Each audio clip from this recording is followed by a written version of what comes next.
Hello and welcome back to the 9th lecture on this course on chemical process design. This part of lecture 9 will start by briefly examining the potential causes of vessel overpressure, and then we'll go on to discuss the two major classes of relief device that can be used to safely release excess pressure from a vessel: relief valves and bursting discs. We will see that the pressure ranges over which relief valves operate differ between vapour and liquid surfaces, and that the bursting disc activating is a non-reversible event. Then we will briefly examine typical relief device configuration and placement before starting a discussion on how to estimate the maximum credible flow rate that would be caused by a worst case relief scenario. This is necessary to size the combination of relief devices used in the design such that the integrity of a vessel can always be maintained. Now, it's very important to state at this juncture that the design of relief systems is a complex and at times nuanced exercise that involves considerable subjective judgment, engineering experience, and combining with good engineering design. The design of relief systems should always be done in consultation with an established expert, and the material in this lecture is intended only to serve as an introduction to the subject. So, in an ideal world, and in normal services, overpressure should never happen. However, it does, and many different causes of overpressure exist, and the magnitude of overpressure that these different causes will result in varies considerably. For example, valves might be closed accidentally, or non-return valves may fail, resulting in anywhere between mild and severe overpressure. If you get a utility failure, for example reflux failure in a column, or if you get a heat exchanger flooding, that alone can result in fairly significant overpressure. If you get abnormal heat input to a process, maybe control problems on a heat exchanger in the best case, or a fire in the worst case, then the resulting overpressure can again vary between quite mild to potentially catastrophic. And so the list goes on. So the key point is that in the event of an overpressure, a vessel must be able to vent automatically in a safe and controlled way, and the contents that are vented must be handled and treated and disposed of in a safe and environmentally sound manner. And that is what we're going to be talking about in this part of this lecture and in the next and final part of this lecture. Now, let's start as well by thinking about pressure ranges in pressure vessels. And there are different design pressures and operating pressures for vapour service compared to liquid service. So let's look at vapour services first. The normal operating pressure of a vessel under vapour service is 90% of the design pressure. Then the overpressure starts at 100%. So between 100% and 110% you get the overpressure, with 110% being the maximum pressure that that vessel is designed for. For liquid service, however, the figures are a lot lower. Normal operating pressure is only about 75% of the design pressure, with overpressure being entered at about 85%. So the first thing to always remember is, are you dealing with a vapour service or are you dealing with a liquid service when it comes to the design and specification of a relief system? Okay, so there's a scenario where your pressure in the vessel exceeds the normal operating pressure. We've got to do something. The usual thing to do is to get rid of some of the contents inside the vessel that's causing the overpressure. And this has got to be done in a safe, controlled and automated way.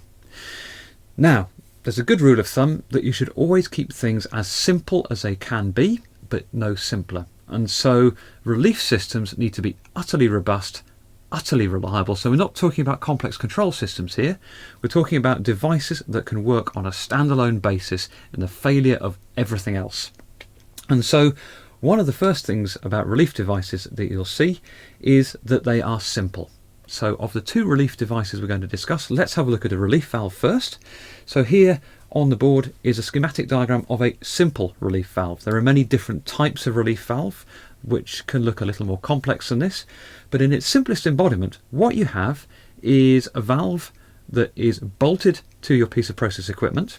It's bolted on the horizontal surface in this diagram, and you can see that the arrow pointing upwards against the red plunger is going to be the denoting what the gas service or liquid service that's in the vessel.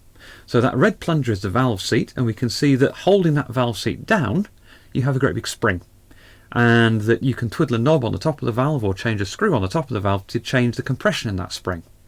So when the force applied against the plunger by the pressure in the vessel exceeds the force provided by the spring, then the valve lifts and material flows out.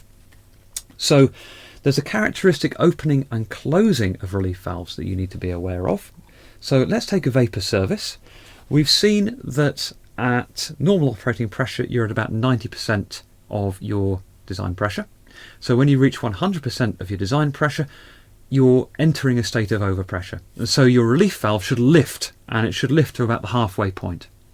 If you continue to accumulate pressure, the relief valve should continue to lift. By the time you get to 110% pressure, you should be getting rid of enough material out of the vessel for no more pressure accumulation to occur. So you'll get rid of material, your pressure will drop. Now your relief valve will stay open below the pressure at which it opened initially.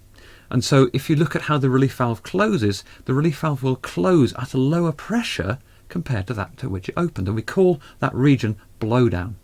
The reason being is that if the relief valve backtracked against the opening curve, then it would constantly be opening and closing, trying to get rid of small overpressures, where if you get rid of quite a lot of material, then everything can settle back down again. For a liquid service, we see a very similar characteristic, except of course everything happens at a lower percentage of the design pressure. So up until about 80-ish%, you're getting into overpressure, the relief valve lifts, you get rid of material, and then you enter your blowdown phase where your relief valve reseats at about 80% design pressure. Now, the second type of relief device you're likely to see is a bursting disc. This is an incredibly simple piece of equipment. It is essentially a thin metal membrane contained within a cylindrical holder, and that metal membrane has some scores on it that predefine areas of weakness. Now, those areas of weakness rupture when a certain set pressure is exceeded, and that's it. Once it's ruptured, everything vents. There's no automatic closing, so the next logical thing to happen is to shut down the process or otherwise isolate the vessel that's affected and replace the relief device. So these things are very, very delicate, so should be handled very, very carefully, because the last thing you want to do is to damage a bursting disc when putting it in place, because that could result in premature failure and the premature cessation of operations for that particular vessel. Now, you can see, and we will see in a minute, that we can use bursting discs as a sacrificial element to protect relief valves if you've got particularly corrosive applications. So let's see how we might configure relief devices together. So I'm going to put some diagrams on the whiteboard now. These first two diagrams show a symbol for a relief valve and a bursting disc on a vessel, and then just a symbol for a bursting disc on a vessel. So with that second configuration, if that bursting disc were to fail, then that entire vessel would have to be isolated, which may or may not mean shutting the plant down. If you've got corrosive applications, then you want to make sure that under all circumstances your relief device actually works. So, for example, you might have two bursting discs in series with pressure monitoring in the gap between the two to see if that first bursting disc has failed prematurely due to corrosion. You can also use bursting discs to protect valve seats of relief valves in corrosive applications. Again, in that fourth diagram, you can see a bursting disc downstream of a relief valve and pressure monitoring in the gap between the two devices to detect premature failure of that bursting disc. Now, sometimes, if you're using bursting discs alone, you may wish to be easily able to swap a damaged disc. So you can have some valving on these relief systems that allow you to do that. I've put a diagram here with a three-way valve on connected to two bursting discs, where however the valve is set, always one of these bursting discs is active and able to relieve pressure from that vessel. So if we've burst the left-hand disc, we can change the position of the valve, use the right-hand disc to protect the vessel, and replace the left-hand discs. However, there's an incredibly important caveat here, is that it should never be possible to accidentally isolate a relief device. So you'll see on all of these diagrams, bar the last one, there are no valves downstream of the relief device. Imagine the scenario where you'd maybe designed in an isolation valve between the bursting disc and the vessel, and for some reason during a maintenance operation that isolation valve was accidentally left closed shut. You've lost all the pressure protection on that vessel, rendering it in an incredibly unsafe state. So you never design valves down between the vessel you're protecting and the relief device that protects it. Now let's have a look at a system example about where you might put relief valves. So I've got a simple PFD here on the whiteboard. You've got a sparger going into a liquid tank. That liquid tank is rotated. You've got some vapour coming off that tank going through a condenser, E1120. Some of that vapour is condensable, and the condensable component of that vapour is returned via a condensate drum V1130, but non-condensable gases are therefore vented. We've also got a pump taking material away from this reactor, R1100. That pump is P1140, and it's assumed that that material is sent into a distillation train. So let's look at where the relief devices are placed and how they're configured. So firstly, on the reactor, we've got a bursting disc in series with a relief valve with pressure monitoring between the two, and that will be protecting the integrity of that reacting system. It will also be protecting the integrity to a point of the tube side of E1120, since overpressure in the tube side there should be linked into the vapour space of this reactor as well. The second pressure protection is we've got a relief valve downstream of the pump, P1140. So if we've got a blockage between that pump and the distillation column, then the material can safely vent. The next pressure protection device is on the condensate drum, V1130. Again, that protects the drum and will also serve to protect the tube side of E1120. So we've got two protections that will allow the tube side of E1120 to be protected as well. Now the shell side of E1120 is protected by a relief device on the cooling water return. It's a cooling water cooled heat exchanger, and that will be used on the shell side of that particular piece of heat transfer equipment. So we've got 4 different relief device configurations on this simple system. So whenever you are doing your design, think about pressure safety, think about where you're placing your relief devices and what they protect. Now, when you're placing relief devices, of course, you need to be able to give some indication of how big these relief devices are. This is where a lot of subjective decision making is needed and where a lot of experience is required in order to make those subjective judgments. Because the calculation of the required relief rate involves a selection of what's termed a credible overpressure scenario, and there's no universally accepted credible overpressure scenario.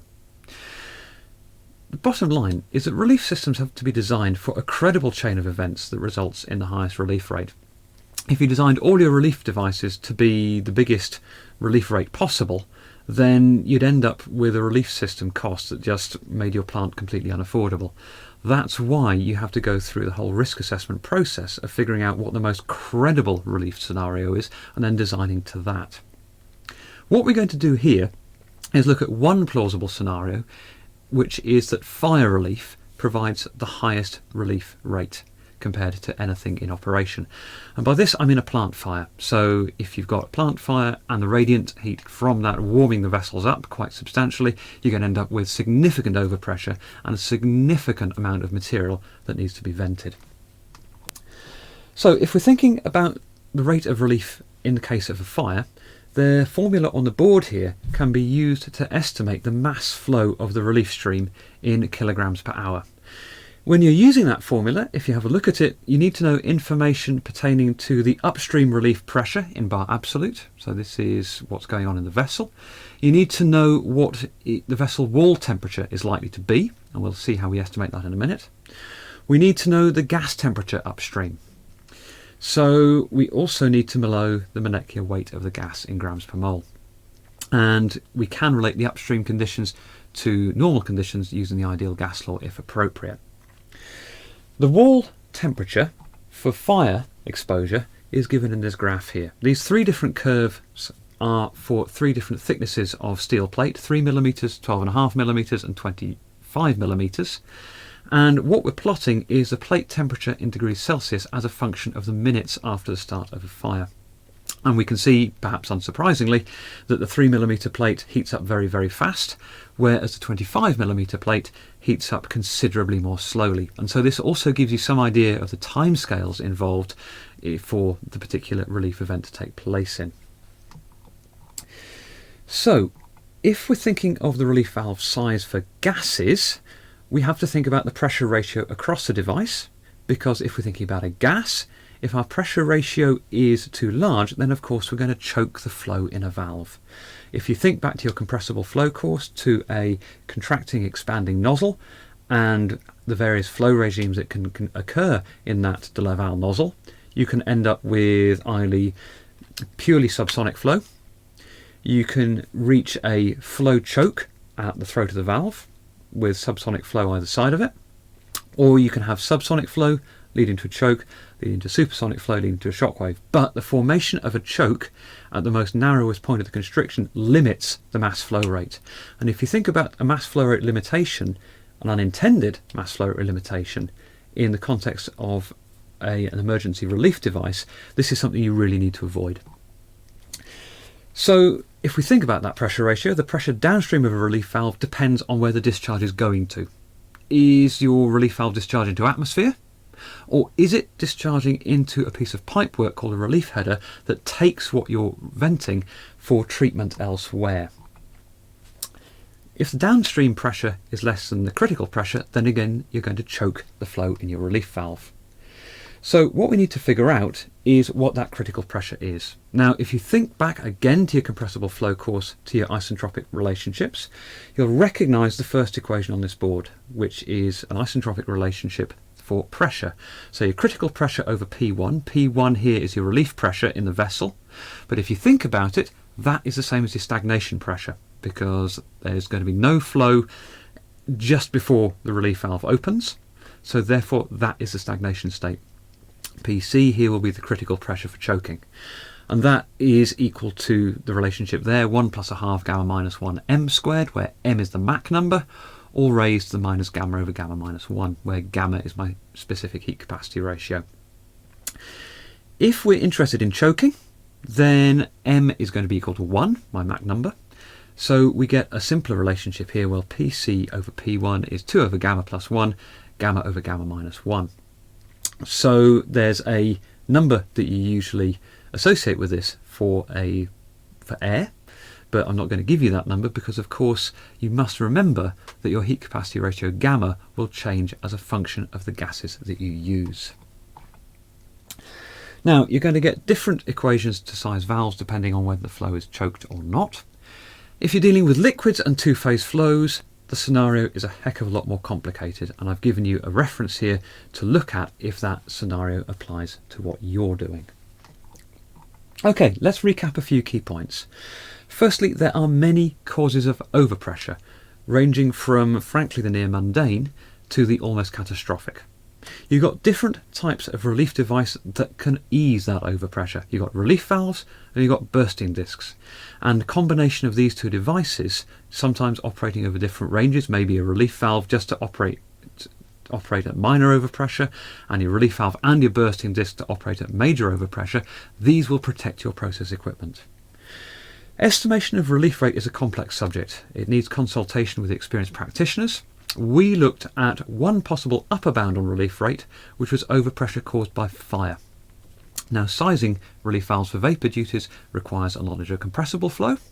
Sizing relief valves for liquid and multiphase flows, again, is a complex subject.